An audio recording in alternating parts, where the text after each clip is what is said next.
connu des gens qui étaient de ça.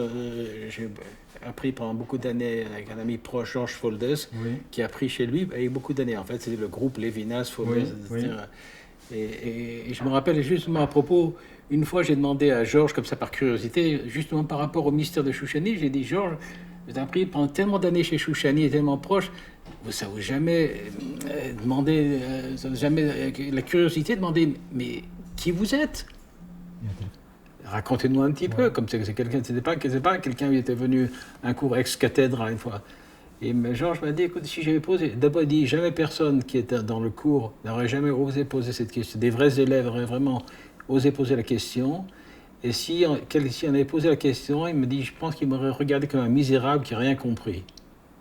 Et que si tu t'intéresses à moi en tant que personne, au lieu de t'intéresser à l'enseignement, c'est vraiment que tu n'as rien compris. donc en fait on perd notre temps, quoi. On cherche à savoir qui était l'homme, mais c'est pas ça qui est intéressant. C'est ce que lui-même a dit.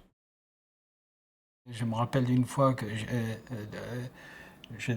Georges Folders, avec qui j'ai appris pendant beaucoup d'années, et une fois m'a dit que M. Chouchani disait que quand on apprend le Talmud, il faut être à côté de la fenêtre, pour surtout pas oublier que c'est de ça qu'on parle. On parle de ce qui se passe là-bas dehors. En fait, c'était pour il y a beaucoup de gens pour qui apprendre la Torah, c'est découvrir un monde dans la Torah, que la réalité, il faudrait presque fermer les persiennes, et que la réalité est dans la Torah, et tout le reste, c'est presque quelque chose qui dérange, qu'il faut s'éloigner du monde pour comprendre la Torah. Et Chouchani, c'était l'approche diamétralement opposée, c'est-à-dire la Torah, c'était un enseignement pour comment voir le monde, comment voir éventuellement le monde autrement, comment voir les personnes autrement.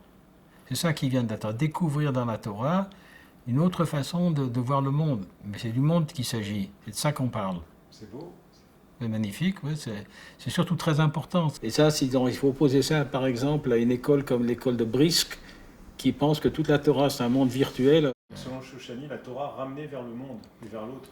La Torah était quelque chose qui était...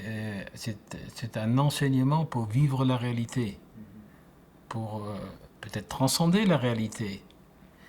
Mais c'est de la réalité qu'il s'agit. C'est-à-dire que étudier la Torah séparée du monde, c'est un exercice futile, ça ne sert à rien.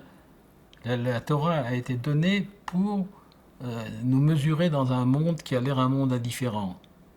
Le monde de l'absence, Olam et Elem, et la Torah éclaire ça.